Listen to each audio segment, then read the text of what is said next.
Welcome to Transport Vlog. My name is Paul, and in this video I'm going to give you an update on the new Chalmers Street entrance to Central Station that is right behind me. So this is the new eastern entrance that has a main entry on Chalmers Street and another way in on Randall Lane. In early April, the high black hoardings were replaced with lower fencing, and this made it easier to see more of what is inside. This was on the 23rd of April. It's now possible to see the rear windows that face Randall Lane, along with all the panelling around them, which looks finished. The lower fencing also makes it easier to see the lift shaft for the two lifts, and from further away the lift doors too. So those two lifts are towards the south side, with the stairs going up to the Randall Lane entrance next to them. And a quick look through the fencing reveals these stairs. The entrance canopy now has all the glass panels in place. This is now on the 7th of May, and someone has kindly opened the middle windows so that I can see a little more inside. The white ceiling panels along with the black strips for lighting appear to be complete now, along with the sandstone coloured glass reinforced concrete sidewall. And the wall and ceiling look finished on the other side too. The open windows also make it easier to see more of the lift shaft. This is on the 26th of May, and it now all looks finished. These security bollards have been installed to provide protection from vehicles that might accidentally or even deliberately try to enter the station. And they're exactly the same as the ones recently installed at Sydenham Station's new Burroughs Avenue entrance. Interestingly, there are no opal gates at this level. Over on the right you can see a set of 3 escalators. So that's these escalators on the map. They go down to a middle level where 3 further escalators will take passengers down to the central walk level. So as you can see, the Chalmers Street entrance is almost finished and was due to open 3 days later on the 29th of May. But then this happened, right behind this new entrance. So the building that went up in flames was this 7-storey old hat factory, and this was how it looked the following day. Now I'll come back to this fire shortly, but before I do, here is some footage from the Randall Lane side.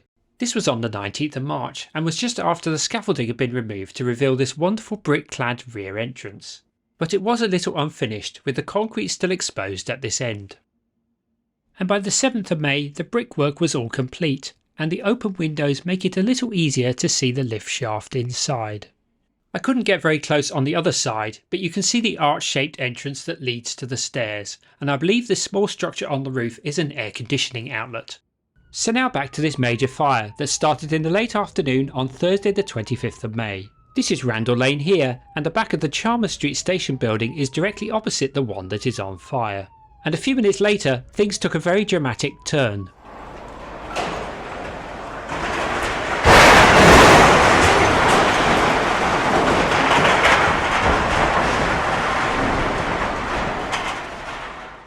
That was bravely filmed by Fire and Rescue New South Wales, and a link to their video is now appearing in the top right. And in this clip you can see more clearly how parts of the wall hit the roof and the aircon outlet. And that was from the ABC News Australia YouTube channel, and a link to this video is also now appearing in the top right, and links to this and the previous fire and rescue video are in the description below. This is now on the following day, which was the 26th of May, and it came as no surprise to find that all my usual Chalmers Street entrance vantage points on Randall Lane were cordoned off. But luckily I had the Lumix camera with the zoom lens. So you can see that a few of the bricks hit the roof, and the aircon outlet appears to be badly damaged, and there are lots of sheets of metal too. However, the brick finish on the side of this new station building looks relatively unscathed. So the fire took hold within this heritage listed building on 11 to 13 Randall Street that was built in 1912. It was the former R.C. Henderson hat factory, which ceased trading in 1954. It continued as a hat and clothing factory until the late 1970s, when new owners took over and rented the floors as office space. In recent years it has been empty and had fallen into disrepair. Here is a view of the side of this building. Being heritage listed, it was going to be developed into a hotel with 123 rooms, and its name would have been the Hat Hotel to reflect the building's history, and it would have had some pretty good views of Central Station. Here is a closer view of how it looked the day after the fire.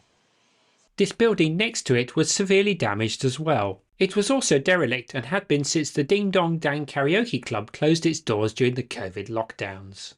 And this is how this building used to look from behind the Chalmers Street entrance. And now from Randall Lane itself. On the other side, this building at 15 Randall Street with its distinctive triangular shape sustained some minor damage.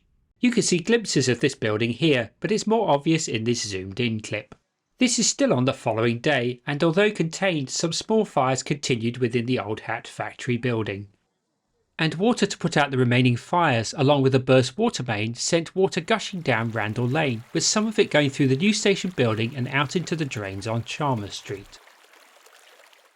A drone was monitoring the buildings from above and keeping an eye on one of the walls that had already moved by over 70mm. And the apartment building on the other side was evacuated, with spot fires being extinguished on some of the balconies. And here is some footage from this drone. This is the roof of the Chalmers Street station entrance, and you can see bits of the damaged aircon outlet through these windows.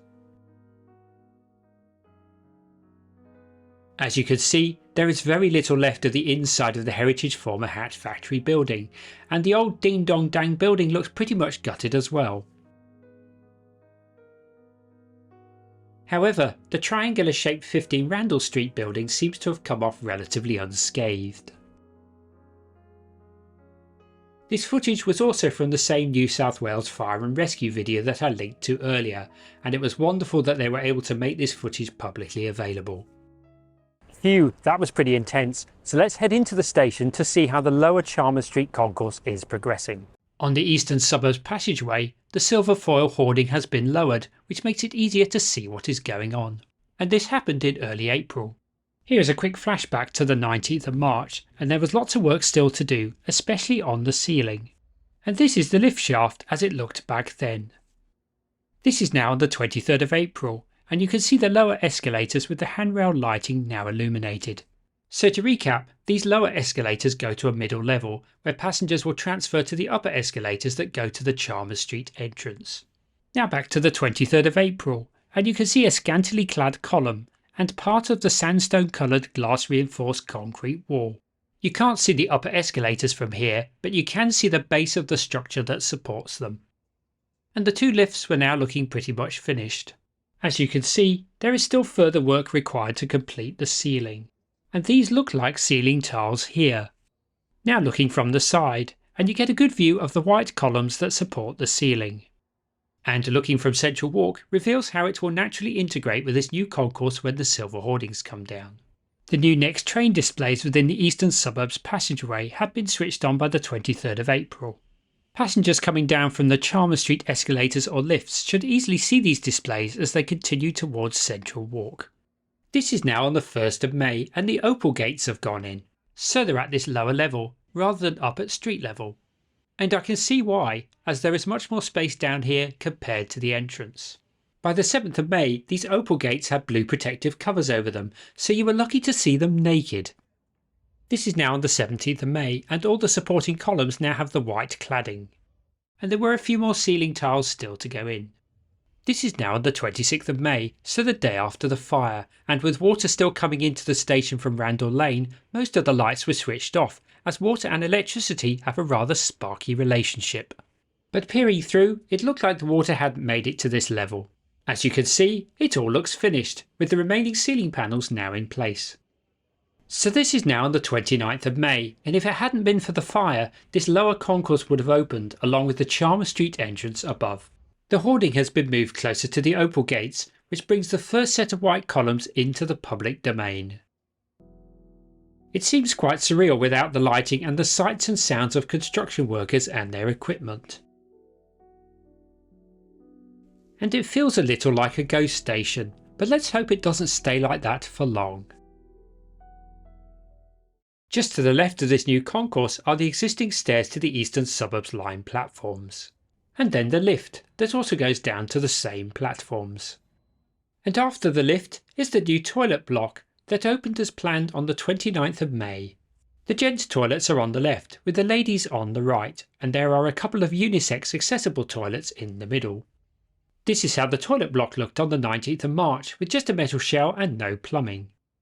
And by the 23rd of April it was starting to look a little more private. And the familiar ceiling was also in place by then. Now on the 7th of May, and they look pretty well finished. Now looking north, with the newly opened toilets over on the right, and you can see how this new concourse connects with the existing one. Now looking south, with passengers in the distance walking into Central Walk over on the right, and the white columns for the new Chalmers Street lower concourse on the left. So that brings you up to date with the Chalmers Street entrance and lower concourse. I'm now going to head back up to see what happened to the 3 buildings that were affected by last month's fire. This was how the old hat factory building looked on the 28th of May, so 3 days after the fire. These views are from Chalmers Street. And now the back of the old Ding Dong Dang building. And now the front of this building on Randall Street. This is what remains of the adjoining wall with the former hat factory building. And now both walls, along with what is left of the front of this building. At this time, both of the side walls were still quite unstable. The triangular shaped building on the other side was still very much intact on the 28th of May. I returned on the 2nd of June to find that most of the former Henderson Hat Factory building had gone, and I wasn't expecting that. I thought that just the side walls would be partially demolished to make the building safe and allow residents in the white apartment building to return to their homes. So this came as a bit of a shock. You can see a small part of the remaining sidewall on the left. At the time of recording this, no one had died as a result of this fire, although 2 homeless people that were sleeping in this building were unaccounted for. The cause of the fire remains unknown, although 4 teenagers handed themselves in to the police and are assisting with their investigations. Much of the old Ding Dong Dang building had been demolished as well. It was earmarked for demolition prior to the fire starting, so this didn't come as a surprise. By this time the fire crews had left, with the demolition team taking their place. I'm not sure whether this is water or something else that is being sprayed. If you know, do share this in the comments below. By the 2nd of June I was able to get closer to Randall Lane and discover that much of the triangular shaped building had been demolished. However, some of the wall on the Randall Lane side was still visible. Prior to the fire, this building was also earmarked for demolition, so I guess it's now happening earlier than planned. And here is the first view since the fire of the back of the Chalmers Street station entrance from this end of Randall Lane. This gives you a different view of the aircon outlet that was damaged by fallen bricks. And it appears that some of the brick cladding was damaged as well. This is now on the 8th of June, so exactly 2 weeks after the fire, and very little remains of the former Ding Dong Dang building. And the former hat factory building has almost completely gone. Just this wall and a small part of the back of the building remains. The old triangular building didn't look much different from a week earlier. But I was able to get a little nearer this time. Here is a closer view of what remains of the Randall Lane side of this building, along with a small part of the old hat factory building behind it. And now one final look at the Randall Lane side of the new Chalmers Street entrance, and what remains of a building that wasn't supposed to go.